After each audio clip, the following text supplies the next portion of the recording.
Dear students, let's learn about pharmacovigilance. What is pharmacovigilance? So, pharmacovigilance is basically the science which deals with adverse drug reactions. Okay, so it relates to detection, assessment, understanding, and prevention of adverse effects or any other drug related problem. So, what is an adverse event? So, adverse event is any untoward medical occurrence that may present during treatment with a pharmaceutical product, but that does not necessarily have causal relationship with the treatment. So, what does this mean? So, adverse event is any event which occurs during the course of treatment. Okay, so it may not have a direct causal relationship with the drugs. The drug as such may not have caused the adverse drug effect, adverse event, but it can be due to any other factors also, but it has occurred during the course of treatment. So those events we call it as adverse event. Okay, so you must remember it does not necessarily have a causal relationship with the drug. And what is adverse drug reaction?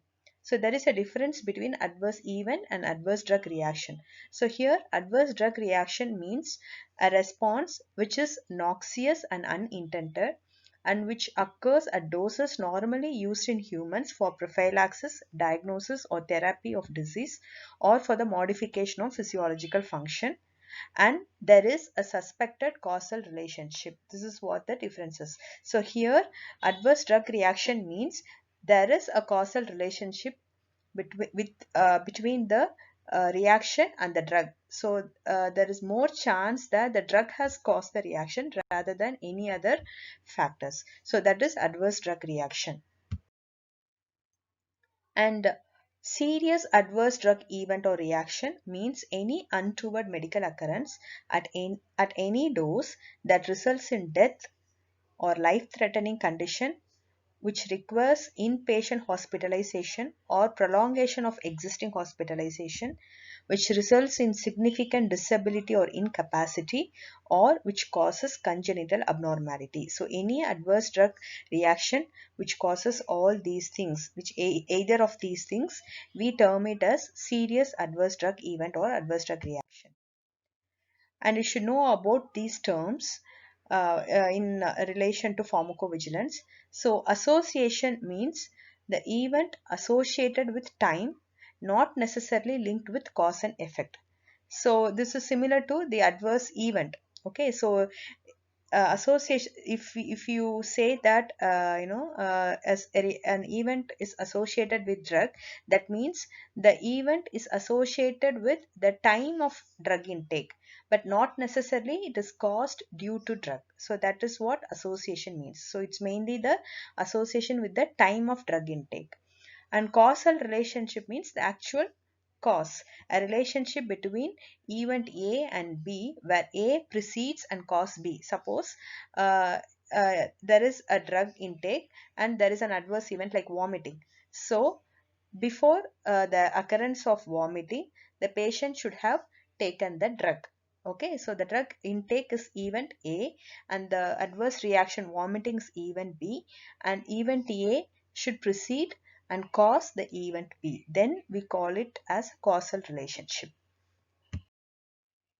And causality assessment means the evaluation of the likelihood that the medicine was the causative agent of observed adverse reactions. So, if a patient comes to you with an adverse reaction, and if you can identify a drug intake which has preceded the adverse drug reaction, then you should work out the causality assessment. So, how strong the drug is associated, or how strong the causal relationship between the drug intake and the adverse reaction. So, that evaluation process is called as causality assessment.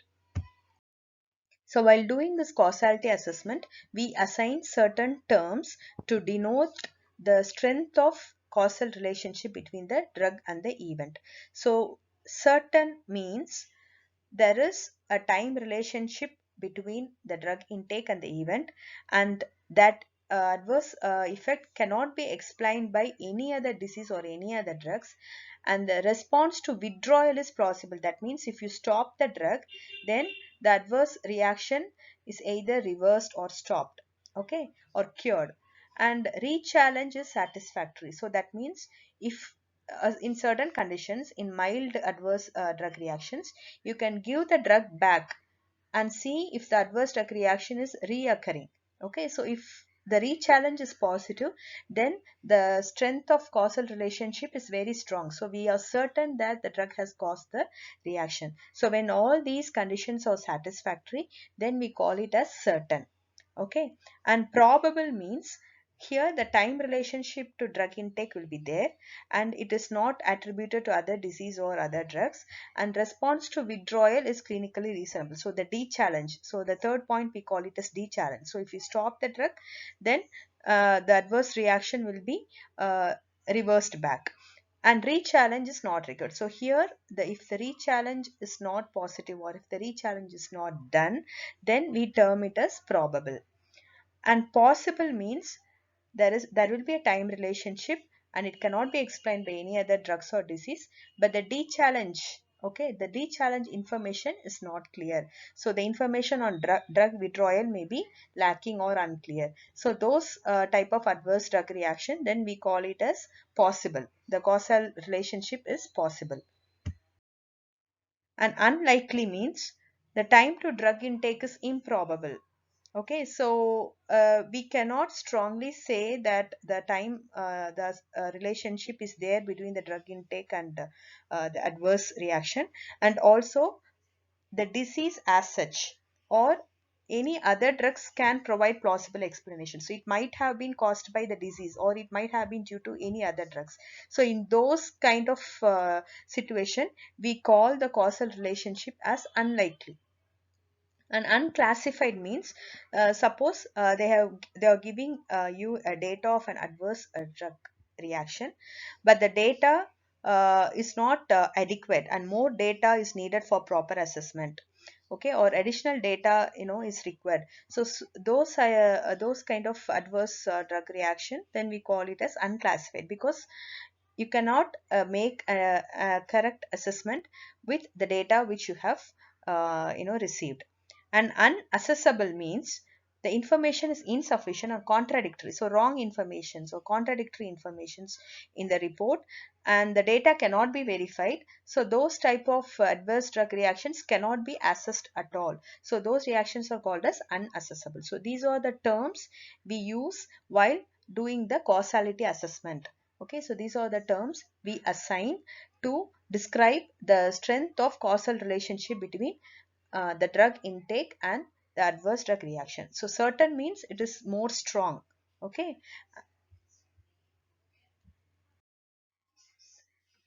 So what is PVPI? PVPI means Pharmacovigilance Program of India. So this program is started in July 2010, and Indian Pharmacopoeia Commission IPC. So this is the national coordinating committee for this pharmacovigilance program, and this is situated in Ghaziabad. And WHO collaborating center for the same program is situated in Sweden, and it is Uppsala Monitoring Center. So we have a national coordinating center for this pharmacovigilance program, which is Indian Pharmacopoeia Commission, and we have an international WHO collaborating center, which is Uppsala Monitoring Center in Sweden. And Vigibase, so that this is the WHO global database. So whatever adverse drug reactions we are receiving, we are collecting, so this all these data, okay, it will be uploaded in a software called as Vigiflow, and this data, the global data, will be collected, and that global database is called as the Vigibase. And why we need pharmacovigilance? So you might wonder, any drug which comes to the market, which is marketed in the country, so it has undergone various phases of clinical trial. Okay, so any drug which comes to the market should be safe. Okay, but But still, why we need pharmacovigilance? Why we need to watch for areas again and again? So the reason is certain areas take a very long time to develop. Okay, so you all know the clinical trial is time bound. So the clinical trial, it is limited to 2 or 3 or maximum 4 5 years. So some areas, it will take so much years to develop. So those areas cannot be picked up in the clinical trials, and certain areas are very rare. Okay, so it occurs in a very rare form, or only in very small percentage of the people. So those areas cannot be picked in the clinical trial. And similarly, so clinical trial, we conduct clinical trial in a very controlled environment. Okay, so we have very strict inclusion and exclusion criteria. So we usually don't include the people with comorbidities, pregnant women, or we don't include children, we don't include lactating women. So many exclusion criteria we have.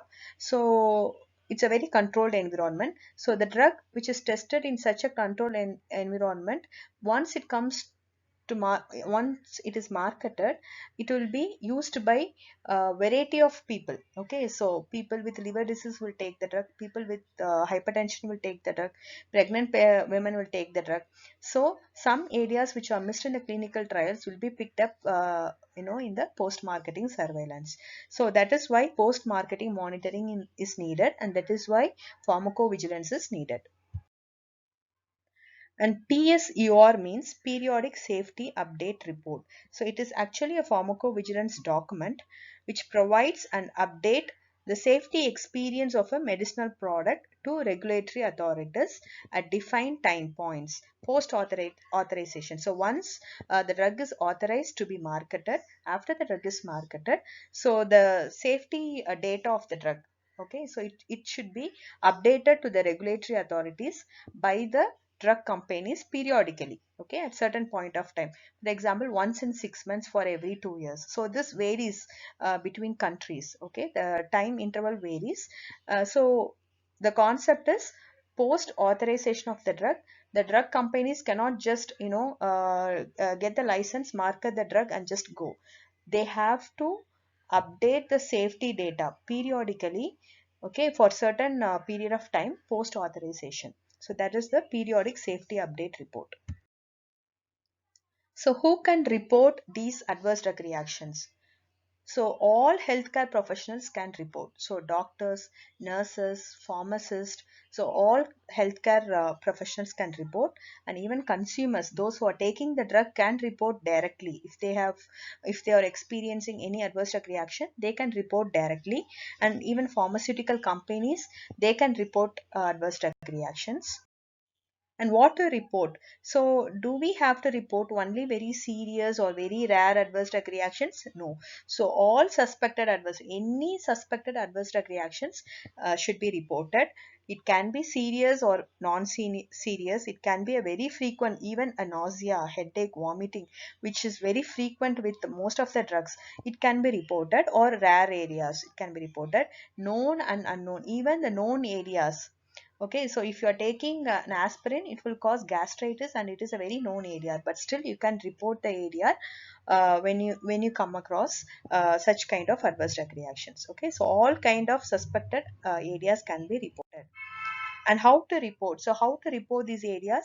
So there will be a form like suspected adverse drug reaction reporting form. Okay, so this form is available in all ADR monitoring centers. So this form should be filled up, and it should be submitted to ADR monitoring centers, or you can submit directly to National Coordinating Center also. And if you cannot fill the form, there is a toll-free number for Pharmacovigilance Program of India, and you can call the toll-free number and you can report the ADR. So this is the suspected adverse drug reaction reporting form, and this is available in all the ADR monitoring centers. So it has all the details has to be filled up, and there are certain details which are mandatory. So if you are not filling these mandatory details, your ADR form will be sent back to you. Okay, so the mandatory areas are mentioned in the back side of this form. Okay, the second page. So you have to fill all the mandatory requirements, and then you can send the area to AMC or National Coordinating Center.